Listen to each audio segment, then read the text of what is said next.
tardes, ¿cómo están? Bienvenidos a Puntos de Vista. Qué gusto arrancar otra jornada en medio de lo que se anuncia un frío bastante intenso. Fer, ¿cómo estás? Así es, ¿cómo te va, Diego? Y Pero que muy ya bien. se va sintiendo también el frío, ¿eh? Así mismo, justamente vamos a hablar de una población vulnerable, en este caso, con números que preocupan en cuanto a lo que tiene que ver con nuestro país, ¿verdad? Sí, el abuso sexual infantil. El próximo 31 de mayo se recuerda el Día de Lucha contra este tipo de violencia contra los niños, niñas y adolescentes. Los casos de abuso que queremos saber si van en aumento o no.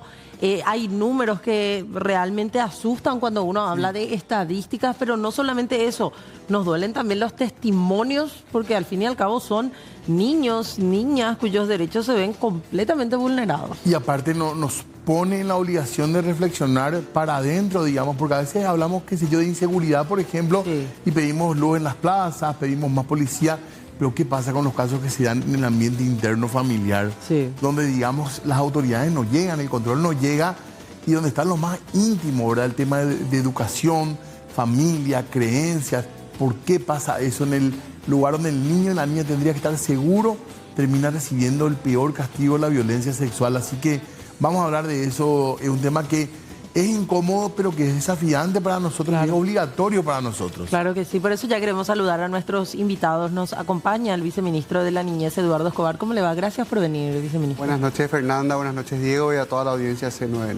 Muchísimas Gracias. gracias. También nos acompaña Mirta Ruiz Díaz. Ella es representante del Movimiento contra la Violencia Sexual hacia Niñas, Niños y Adolescentes. ¿Cómo le va? Bienvenida. Muchas gracias por la invitación, Fernanda, Diego. Muchas gracias por estar con nosotros. A todos nos pone incómodo este Sí. tipo de números, ¿verdad? Porque yo no sé, comparando con la región, si esto es muy alto o no. No sé si importa tampoco compararnos con la región en esto. Pero ¿qué hacer ante este desafío tan grande con tantos casos que se cuentan, doctor? Sí, este es un fenómeno mundial. O sea, esto es una problemática que se da en todo el mundo y todos los países van, ¿verdad? Conforme a su legislación, van penando de forma más grave, menos grave, ¿verdad? Paraguay el año pasado aumentó las penas de abuso sexual. Fue un proceso legislativo que lo tuvimos, que lo llevamos, ¿verdad? Con la Comisión de Familia del Senado y aumentamos. Tenemos una de las penas más altas de la región. Hasta 30 años se le puede condenar, lo cual es muy importante porque acuérdate que en el 97 era de 3 años o multa la expectativa de pena del tipo penal base. Ahora estamos, que es también un reflejo de cómo la sociedad se fue empoderando sobre este tema. Ahora bien, hay muchísimos casos, eso fue aumentando paulatinamente y justo hicimos una pequeña investigación en el Ministerio desde hace 15 años, que es hasta donde se puede llegar, ¿verdad? Por el tema de los registros. Y en el 2010, por ejemplo, eran menos de 500 las denuncias anuales. 500 denuncias. Menos de 500. Lo que no quiere decir que... No existían, claro. O sea, entonces vos vas a hacer una proyección. ¿Cómo saber eso? Porque el Ministerio Público tiene un registro informático a partir de ese año, a partir del 2010. Ahora, viceministro, yo justamente así quería apuntar mi pregunta. ¿Aumentaron los casos o se visibilizó más y ahora la gente es más consciente, se hace responsable y denuncia? Se visibilizó más. Pero Eso siempre hubo muchos casos. Yo creo que siempre hubo. O sea, es más, uno sí recuerda, antes decía, hay una niña y le besó Yaciria Teré, o le besó Pombero, cosas así. Eso era un abuso y la víctima tenía un estrés postraumático. Esa era la explicación. Entonces, muchísimos casos se encubrían, se naturalizaba el tema del matrimonio con las niñas, ¿verdad? O sea, había muchísimo encubrimiento y muchísima...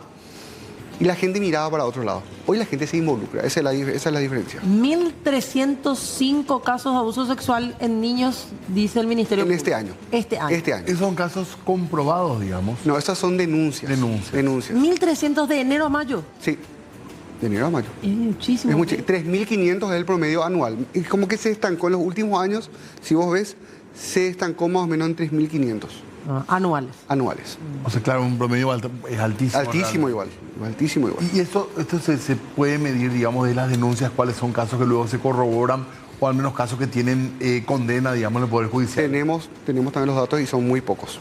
Son pocos. ¿Hay quejas contra el sistema de justicia en estos temas? Sí, de hecho que yo fui uno de los... Sí. Estamos trabajando muy de cerca con la Corte Suprema de Justicia. Estamos trabajando, ¿verdad? De hecho que estuvieron en el evento. Pero sí nosotros, por eso el ministro Walter Gutiérrez ayer, ¿verdad? Exhortó a los fiscales y a los jueces que caiga todo el rigor de la ley con estos abusadores de niños, ¿verdad? Eso es algo que nosotros como país no podemos permitir. Y esto es un sistema. Esto es una pata del Poder Ejecutivo, otra pata del Poder Legislativo con las penas, el Poder Ejecutivo con las campañas de prevención, con la guía de prevención del abuso, con los programas que tenemos nosotros, pero la otra pata importante es el sistema judicial. Y ahí debe caer todo el peso de la ley para esos abusadores y para que no quede la sensación de impunidad, porque si no causa un efecto boomerang y la gente dice, ¿para qué denunciamos si no se les condena? Claro. Estamos hablando de 9 denuncias por día más o menos, Mirta. Dentro de la organización en la que vos estás, ¿qué hacen? ¿Cómo trabajan? Bueno, nosotros somos un movimiento que nuclea a 10 organizaciones que trabajamos el tema de niñez, niños, niñas, adolescentes, y que se crea también a raíz de la muerte de Felicita Astigarribia, que fue, y justamente ahí nace todo lo que hoy realmente se conmemora y se celebra como un tema de lucha política. En relación a los números, las estadísticas, si bien hoy se visibilizan más, excelente, o sea, van subiendo. En el 2025 tenemos casos de 3.521 casos de violencia, violencias que fueron, como dijo el viceministro, totalmente denunciados, ¿no? En este año ya tenemos, en menos de la mitad del año, ya tenemos 1.132 casos, lo cual significa grave, ¿no? Y si nosotros sumamos, esto solamente es de violencia. Sin embargo, si le sumamos a eso lo que son estupro, lo que son de coacción sexual, que no aparecen en eso, y las múltiples denuncias que no se hacen, no se visibilizan, creo que vamos a duplicar y hasta triplicar, y por qué no pensar con en ese subregistro. Es un subregistro. Hay que hablar de estos números. O sea, vos en contrapartida, obviamente, en contrapartida del viceministro decís, no, es que se visibilizan más, hay más aumenta casos. Y va porque sumamos, no estamos hablando, si hacemos una comparación de acá al año, no sé de cuántos años, viceministro, no tenemos un nivel de decir, estamos disminuyendo. Y tampoco podemos hablar de que estamos disminuyendo, siendo que no tenemos educación integral de la sexualidad. No podemos hablar hoy de derechos, de violencia. No podemos hablar de un montón de situaciones que lo ocultamos. Y anteriormente la violencia pensábamos que también era tema de la pobreza. Sin embargo, hoy vemos que la clase social va denunciando, ¿no? Tal vez los medios nos ayuden, tal vez la prensa es un medio, también todas las redes, y ese de hablar todo el tiempo con los niños, niñas y adolescentes, de decirles, denuncian. No importa que sea tu padre o tu madre, porque acá el 95% de los casos se dan en el entorno de confianza, ¿no? ¿Qué vamos a irnos lejos? Cada vez tenemos más autoridades que tendrían, entre comillas, que garantizar los derechos de los niños, son los que abusan. Entonces, de eso hay que hablar. Hay que empezar a hablar y no naturalizar. La violencia existe. Perdón, ese 95% que decías del tema en el ambiente más cercano del niño. Exacto, de confianza. Eso es familia. Es familia, es primo, es vecino, es entorno de confianza. Padres biológicos. O sea, no es, padrastros. claro, no es el caso emblemático que hablábamos, ¿verdad? Una niña asesinada, desaparecida. No, estamos hablando de gente que al lado, que es su vecino, que que crecen en un entorno. Ese fue el caso más impactante, ¿verdad? Pero no es la generalidad. No es la generalidad. La generalidad está en el entorno de confianza. Entorno de confianza. ¿Cuál es el tema del trasfondo? ¿Cuál es? O sea, ¿cómo se llega a algo así? Porque, insisto, no se pueden poner cámaras ni policías dentro de las casas ni en todos los barrios para que controlen esto. O sea, el desafío es mucho más grande, es un tema cultural, de educación. ¿Cómo abordar esto? Lo que dice acá, hablar de esto. Sí, hay que hablar. Y sobre todo en el movimiento lo que hacemos es hablar con los niños, niñas y decirles de que su cuerpo es su territorio, que nadie tiene que abusar, que de eso no tenemos que ocultar, que tienen que hablar con el más cercano. ¿Dónde se identifican los casos de violencia? En las escuelas. El primer nivel, ni los padres ni las madres. ¿Cómo una madre se va y lleva al hospital sin saber que su hija, su bebé ya ha sido abusada sexualmente? Claro. Entonces, ¿cómo llegamos a ese nivel? Y las docentes son claves. Claves son. Entonces hay que educar, hay que hablar. Y hoy, por suerte, el movimiento también tiene como algo que logramos en estos años de trabajo, tiene que ver que ha sido declarado de interés nacional gracias a la presentación de Joana Ortega ayer en la última sesión, declaración de interés, la marcha que venimos haciendo, 16ª marcha que venimos, no solamente los padres, no solamente las organizaciones, sino los niños, los adolescentes, las niñas que construyen. Hoy su lema es: basta de retroceso. Estamos ante un retroceso enorme en nuestro país. Queremos hablar de ese punto en particular también, pero queremos hacer un paréntesis aquí con ustedes para ampliar la charla también. Tenemos de invitada a través de Zoom a Maricela Orihuela. Ella es agente fiscal de San Pedro del Ucuamandiyú, porque antes de empezar estábamos viendo un poco algunas de las estadísticas aquí con Diego. Los departamentos con más denuncias de abuso sexual son Central, con 465 casos, Alto Paraná con 176, Asunción con 110, Itapúa 102 casos, Caguazú con 77 y San Pedro con más de 54 denuncias también. Y queremos saludar por eso, Diego, a la fiscal. Así mismo, ¿qué tal, doctora? ¿Cómo le va? Buenas tardes, gracias por atendernos. Buenas tardes, de parte de ustedes y de toda la audiencia. Queríamos saber un poco en su comunidad cómo impacta este tema y cómo está manejando el tema de denuncia de abuso que reciben niños y niñas, doctora. Sí, realmente va aumentando en nuestra comunidad, al menos desde que estoy por acá. Lo que más tenemos como denuncias son abusos sexuales, y así como estaba manifestando, sea dentro del entorno familiar o dentro de una confianza que hay en el ambiente, y particularmente en el interior o acá en San Pedro, es algo que realmente es cultural. Es una situación donde no hay mucha educación sexual, sin decir que es prácticamente nula la educación sexual en cuanto a lo que es el cuerpo, cuando un niño puede tener relaciones sexuales, cuando el mayor considera a la mujer como una persona apta como para tener relaciones sexuales. Entonces, lo que acá tenemos es realmente falta de educación, es una cultura que no está actualizada, pero es también por falta de conocimiento. Con eso no le digo que existan personas que con conocimiento realicen este tipo de hechos, y la mayor parte de eso se da en el entorno familiar. Nosotros tenemos varios casos.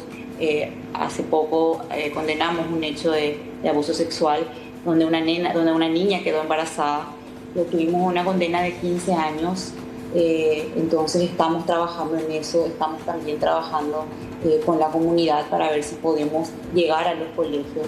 El Ministerio Público cuenta con personas que realizan charlas. Soy una de las personas que realiza charlas referente a esos tipos de hechos, abusos sexuales por medios tecnológicos, abusos sexuales, qué es el cuerpo, cómo se puede manifestar, cómo se puede decir lo que está sucediendo, cuándo un niño puede ser víctima de este tipo de hechos, y desde qué edad la persona es capaz como para entender lo que está realizando. Eso nosotros como comunidad acá estamos abocándonos para poder llegar a muchas instituciones y que puedan conocer lo que es abuso sexual y lo que es el derecho propiamente.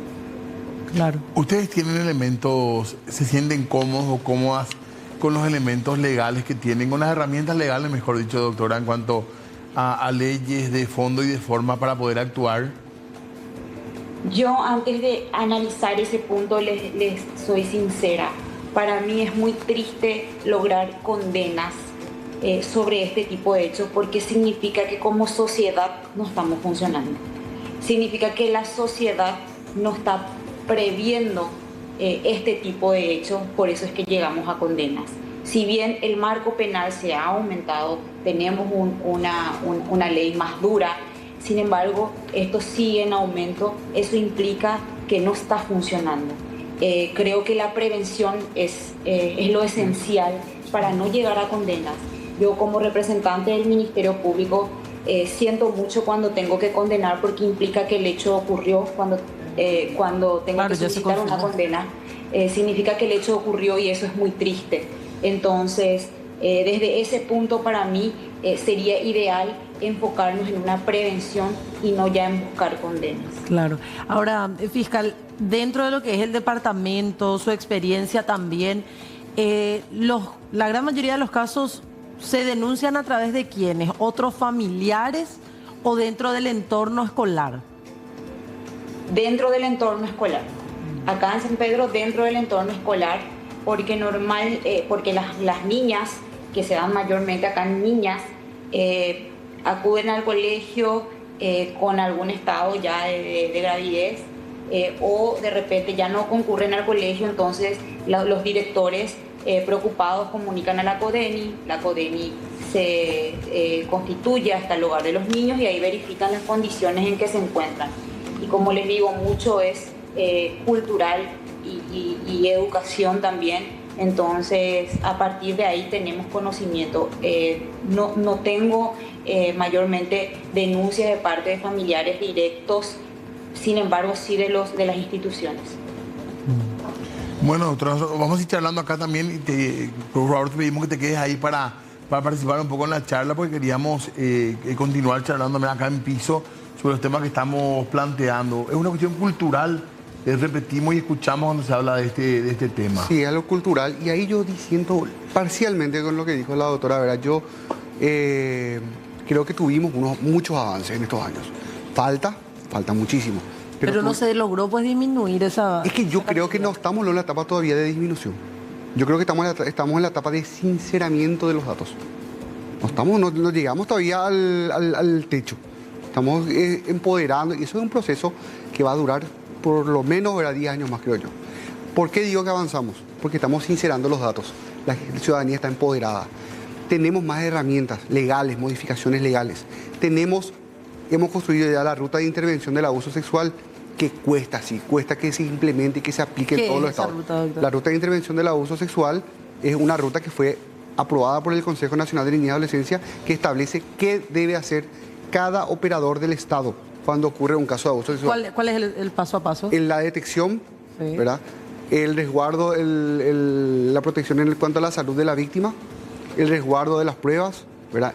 Lo que implica la protección de la víctima y el ámbito judicial, ¿verdad? Y el seguimiento post-denuncia. La policía, por ejemplo, hay protocolos, porque en los casos de violencia intrafamiliar sabemos que la policía empezó a aplicar y cambió un poco, ¿verdad? Sí. De decirle a la mujer, no pasa nada, volver nomás a la casa, esto es así nomás, a protocolos un poco mejores, ¿verdad? Sí, en el tema niñez también esa es la ruta de intervención del abuso sexual, porque la ruta de intervención se aprueba una ley específica contra el abuso sexual, que es la ley 6202 del año 2017, y crea la ruta, pero la ruta no tenía contenido. Entonces eso se trabajó y se articuló con todas las instituciones para ponernos de acuerdo en qué etapa tiene que ingresar cada una de las instituciones.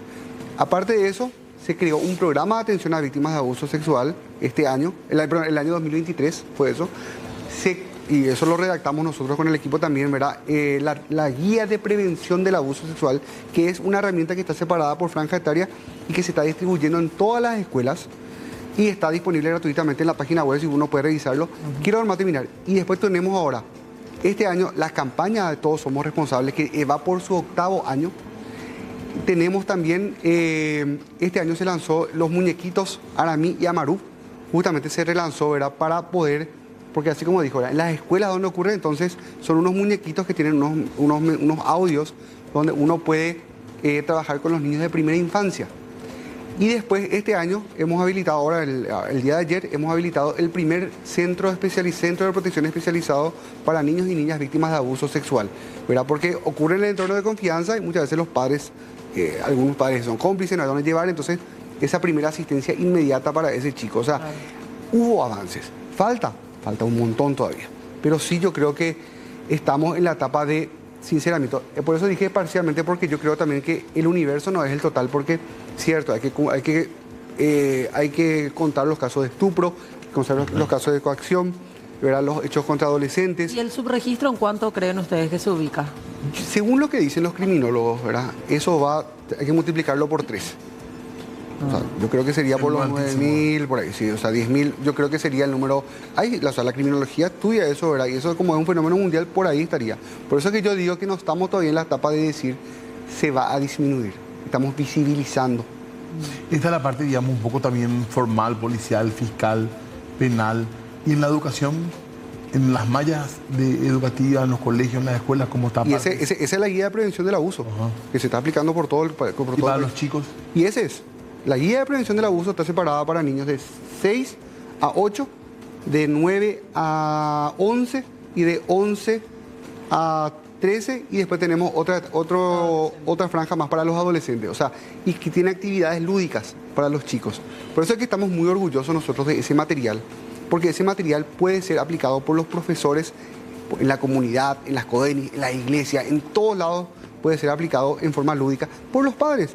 A nosotros como papá, yo soy papá de una niña de 11 años, nos cuesta hablar. Y eso que mi hija está todo el día escuchando, viendo todo, pero nos cuesta hablar. ¿Qué será una persona que no tiene esos conocimientos o esas herramientas? Entonces, esa herramienta está disponible en forma gratuita, está escrita desde el Estado paraguayo, ¿verdad? Por técnicos paraguayos, por profesionales paraguayos. No tiene ninguna otra contaminación externa, ¿verdad? Ningún otro temor. Es un material bien paraguayo que está disponible en forma gratuita en la página web del Ministerio. Entran ahí, mina.gov.pi, y pueden descargarlo. Pero, Mirta, vos decías, falta más educación sexual. No basta con este protocolo. Quisiera recuperar lo que dijo el viceministro. Yo creo que en ningún momento hablé de que no hay avance. Pero yo creo que nos falta realmente no esperar a juntar más casos.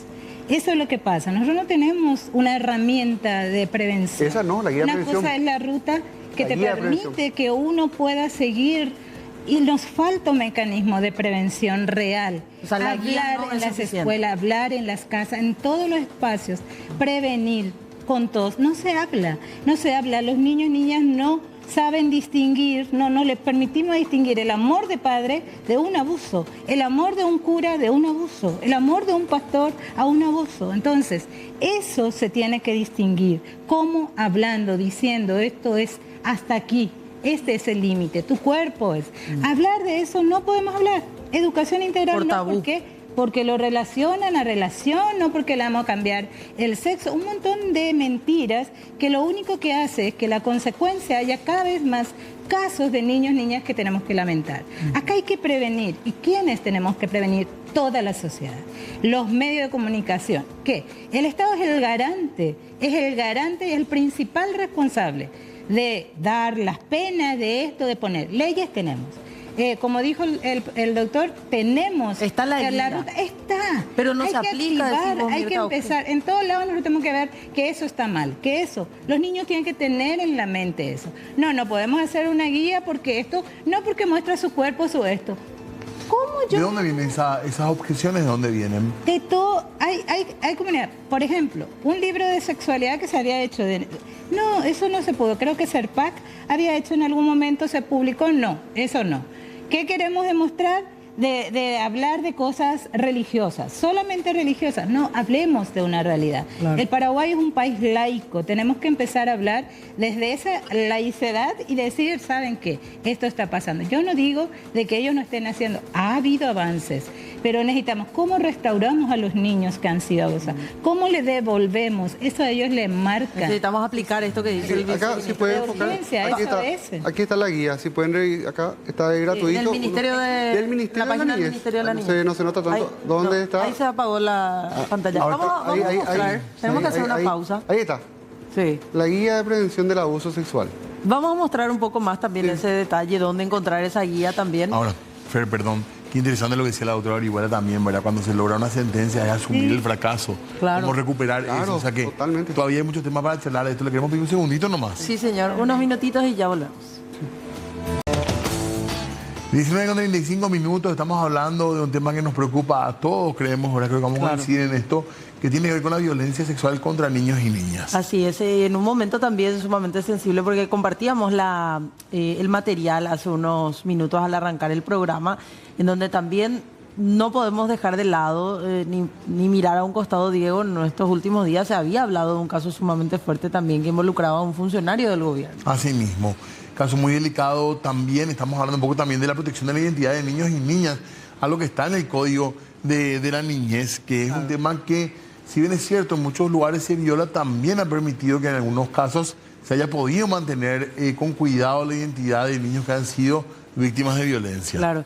Y viceministro, decíamos, y no queremos revelar ningún tipo de dato que permita, en este caso, revictimizar a una niña o a un niño, pero esta fue una realidad en los últimos días. Salta un caso, hay una denuncia, se mediatizó a más no poder. ¿Cómo se trabaja con la prevención, con la visibilización de los casos, pero intentando no revictimizar a esa niña o a ese niño? Es muy delicado, Fernanda, ¿verdad? Porque uno también no quiere exponerle de vuelta a la víctima. Sí. Entonces allí es donde el artículo 29 del Código de la Niñez establece justamente, por eso establece esa prohibición, ¿verdad?, de no difusión. De hecho que los procesos penales luego son para las partes nomás, están blindados. Y lo que tiene los procesos donde están involucrados niños, ¿verdad?, como víctimas, sí, tienen un doble cerrojo, están doblemente blindados. Ahora bien, ¿qué es lo que ocurre? A veces es letra muerta eso, ¿verdad? Entonces ahí es donde tiene que llegar a esas personas que denuncian. Nosotros del Ministerio de la Niñez, a una persona que subió documentos de un caso judicial, la hemos denunciado, ¿verdad?, ante la Fiscalía, ante lo penal. Eso tiene una expectativa de pena privativa de libertad de casi 3 años, ¿verdad?, revelación de los secretos de las actuaciones. O sea, hay una cuestión que tiene que haber una consecuencia. Porque el 29 del Código de la Niñez no establece sanciones, ¿verdad? No, Habla de la prohibición nomás. Habla de la De prohibición. la difusión. Pero cuando vos incumplís esa prohibición del 29, te lleva al artículo, al Código Penal. Y a veces creo que nosotros con los medios de comunicación somos muy cuidadosos en algunos casos y en otros no. Y sobre todo cuando son niños que están en situación de pobreza y que son victimarios, digamos, entre comillas, no tenemos a veces tanto cuidado tampoco en proteger la identidad de estos niños que también suelen ser víctimas de un esquema de violencia. Exactamente, ¿verdad? Y más cuando son casos mediáticos, ¿verdad? Porque dentro de todo, cuando son casos que no podés identificarle a las personas, vos podés hablar de un caso en forma genérica. Sí. Pero hablar en forma genérica se vuelve muy difícil cuando los protagonistas son mediáticos. Ahí es donde está el verdadero desafío. Y sobre eso, viceministro, discúlpeme la pregunta, pero yo realmente teníamos una charla fuera de micrófono. ¿Se actuó bien en este último caso que involucra a una persona del gobierno? ¿Se cumplió ese paso a paso que usted nos decía? ¿Hay un paso a paso? ¿En qué momento interviene tal institución? ¿En qué momento tiene que darse aviso? ¿En qué momento se protege a la víctima? Porque aquí han hablado incluso de manera extraoficial de un caso que ha ocurrido en abril, que se conoce en mayo, que recién se da la destitución de este funcionario a finales de este mes, ya hace una semana.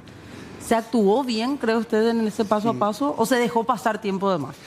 Bueno, Fernanda, yo estoy limitado por el artículo 29, ¿verdad? Lo que te puedo referir es que hubo un proceso natural que se siguió y ni bien la justicia especializada lo creyó conveniente, levantó las alertas. La justicia especializada confió en el Ejecutivo también y ellos fueron los que nos levantaron la alerta en forma extraoficial. Y ahí es donde ese mismo día que el Poder Ejecutivo se entera, se destituye a esta persona. O sea, ahí... No hubo intención de cubrir. No, en absoluto. Y 100% seguro de esto, con el mayor de los compromisos, el ministro Walter Gutiérrez estuvo actuando y coordinando incluso, ¿verdad?, la situación, ¿verdad? Entonces no, en ningún momento. Hay que endurecer ese artículo de alguna manera o, ¿cómo se diría?, reescribir la normativa teniendo los momentos que estamos viviendo, porque eso fue en la pre-internet, digamos, la codificación de verdad de la ley de la niñez. Habría que pensar en nuevas formas de encarar esto para que no se filtre de ninguna manera. Yo creo que sí, ameritaría una nueva forma, quizás. Una nueva forma, principalmente en el Código Penal, ¿verdad? Porque en el Código de la Niñez está bien explícito, ¿verdad?, que no se puede revelar ningún tipo de actuaciones, ¿verdad? Pero en la sanción yo creo que valdría bien una pequeña reforma. ¿Cómo se maneja con los niños y niñas que pasan por esto? Porque ese es el lado que a lo mejor también nos cuesta un poco a nosotros, incluso a veces cuando tenemos que encarar los temas, ¿verdad? Porque es entre no hablar y hablar, a veces también pecamos un poco por eso, ¿verdad? De no encarar ciertos temas. Yo creo que no solamente por violencia o por abuso sexual hay que proteger a los niños, niñas y adolescentes. Creo que ante cualquier circunstancia, los rostros de las niñas, niños y adolescentes deben ser cubiertos, debe ser por derecho, y es un derecho que nadie, y normalmente uno ve, como alguien decía, en situación de pobreza, ve, o de salud o lo que sea, quitamos la foto de las niñas, niños. Eso se debería y tiene que ser por ley, no tiene que ser confidencial para todos y todas. Más allá de que sea hija, hijo del ministro, de quien sea, yo creo que eso tiene que resguardarse. No exponer, no volver a victimizar a nadie, ¿no? Pero yo creo que los adultos, las personas adultas, los padres, las tías, las abuelas, los docentes, todos, somos responsables, incluso los médicos, por ley están obligados. ¿Quiénes refieren? Ellos cuando llegan ahí y revisan a una niña, lo primero que hace le saca la ropa, le revisa. Puede ser un abuso sexual, entonces ellos hacen y por ley están obligados a informar. Sí. De eso tenemos los casos y todo el seguimiento. O sea, esas instituciones y esos procesos funcionan, por lo general. Deben funcionar. Sí. Si no funcionan, deben funcionar, porque existen, hay. O sea que tenemos, como dice Luis, protocolo. ¿Qué es lo que no está funcionando acá? No está funcionando la prevención, no está funcionando tal vez las rutas, no porque no se haya hecho bien. O conocen la gente o no conocen qué está pasando con eso. Hay que empezar a monitorear y hablar. Yo creo que el hablar significa eso. No vamos a dejar, porque desde el momento, como bien lo decía, entrar en el sistema judicial, evidentemente se expone, ¿no? Claro. Se expone. Al saber que es el nombre del padre, ya sabemos que es su familia, ¿no? Sí. Y vivimos en un pueblo. Entonces yo creo, mirando un poco esto, llevando al mapa de los casos de abuso, creo que Paraguay está en una epidemia. No la epidemia, porque en todos los departamentos tenemos casos y denuncias de... Claro. Si uno ve, y me entristecía, perdón, Fernanda, mirar, todo rojo. Todo nuestro mapa Paraguay está en rojo. O sea, ¿qué significa? Alerta máxima. Hay abuso sexual. 10 es lo que sabemos, es lo que nos dice las estadísticas. De lo que no sabemos, ¿cuánto está pasando? Yo sí quisiera desculturalizar y desnaturalizar la violencia. No podemos seguir hablando de que esto es cultural. Estamos nuevamente dejando de que es normal. No puede ser un caso de abuso sexual ni de coacción normal. No podemos. Y el sistema judicial, ni nadie, ni yo, ni lo que estamos luchando por esto, no podemos hablar de cultural ni de normalizar. Claro. No es normal, no es cultural. Hay que luchar contra esa palabra y hay que decir, esto es una violación. Sí. Es un delito penal y tiene, el que lo hace, quien sea que lo haga, tiene y merece ser juzgado. Totalmente. Para cerrar también con la fiscal Orihuela, que nos acompaña todavía vía Zoom, ¿cuál cree usted, doctora, es el principal desafío cuando hablamos de esto, de desculturalizar, de desnaturalizar la violencia, de mostrarla tal cual es, de visibilizar estas causas? ¿Cuál es el principal desafío que se tienen en unidades y en investigaciones del interior del país? Es justamente dar énfasis a la educación sexual, dejar de tomarlo como un tabú, porque mucho no se quiere hablar al respecto, no se habla de cuáles son actos sexuales, y más en el interior del país, pero eso ya viene desde el seno familiar. Muchos también, los padres pudieron haber sufrido algún tipo de abuso que van naturalizando, sí, o que van normalizando esta situación. Y eso es porque no se enfoca como corresponde o como debe. Sí, existen protocolos, tenemos protocolos, queremos confiar en los protocolos y poder disminuir esta tasa de criminalidad en cuanto a lo que es el abuso y la violencia en contra de niños y adolescentes. Atendiendo esas circunstancias, hay que enfocar en los docentes, en los padres, tener conversaciones con padres de familia, no solamente con los chicos. Muchas veces hay conversaciones en las instituciones directamente con los niños o con los adolescentes. Sin embargo, eso ellos no nos transmiten a sus padres, los padres desconocen. Entonces tenemos que enfocarnos desde el vamos con los padres, con los educadores, que dejen de tener miedo de hablar qué son los actos sexuales, porque el abuso sexual en niños no solamente implica el coito, implica claro, solamente la penetración, no, el abuso sexual inicia con una caricia, con algún tipo de acto sexual, con algún exhibicionismo, con alguna masturbación, y todo eso hay que darlo a conocer a los niños, a los adolescentes y también a los padres de familia. Entonces, para nosotros acá en el interior es un desafío porque, si bien dije que es algo cultural, y sí entiendo, tenemos que erradicar eso, y para eso necesitamos educación. Lo que no tuvieron los padres en su momento, por lo menos enfocarlo ahora, colaborando ya con el Ministerio de la Niñez y con todos los involucrados en esto, para que no lleguemos tarde.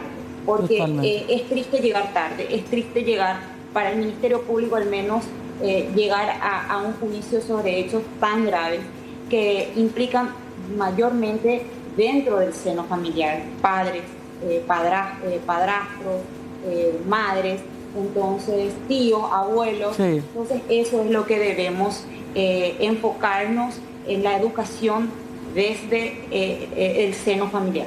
Gracias, doctora, por el tiempo, ha sido muy amable y seguiremos conversando, ¿eh? Dale, muchas gracias. Un saludo para... Gracias. La doctora Orihuela hablando con nosotros. Sí, imagínate la cantidad de casos que tenemos en Asunción Central y cuánto será el subregistro también, como decía, por una falta de conocimientos, muchas veces de normalización de los padres, de los adultos. Tenemos números que parecen bajos en el interior, pero quizás son muchos más, ¿verdad? Así mismo, y hay que romper esa cadena en algún momento. Tienen que ser los chicos, lamentablemente, cargarnos un poco también con eso, ¿verdad? Con el conocimiento y la posibilidad de hacer las denuncias, porque no es fácil tampoco el tema, ¿verdad? Cuando de tu círculo más íntimo llega la agresión, que es lo que está pasando lamentablemente. Sí. Obviamente no es fácil para un entorno querido, tu padre, tu primo, tu tío, los famosos bomberos que hablaban antes que le embarazaban a las niñas y eso. Hablar, ¿cómo podés denunciar? Pero hay que enseñar que sí hay que denunciar, porque eso es grave. Y realmente yo quisiera aprovechar también el espacio para invitar para la marcha, la 16ª marcha, que este sábado 31, que lo vamos a hacer desde la Plaza Uruguaya hasta la Plaza Juan Eoleari, con el lema "Basta de retrocesos, defendamos nuestros derechos", donde los niños, niñas, adolescentes, todas las personas que acompañamos este proceso, vamos a estar. Así que les invitamos a todos, también a usted, viceministro, para que nos acompañe. Creo que todos tenemos que estirar ahí, ¿no? Claro. ¿Y el ministerio tiene el lema? El lema, no todo es lo que parece. Cada año cambia el lema. El año pasado fue, más le hablas y escuchás, más le cuidas. Este año es, no todo es lo que parece. Hablando del entorno familiar. Sí, así mismo. Hablando porque tenemos que estar alertas, así como dijo, tenemos que estar alertas a esto. Tenemos que estar atentos, ¿verdad?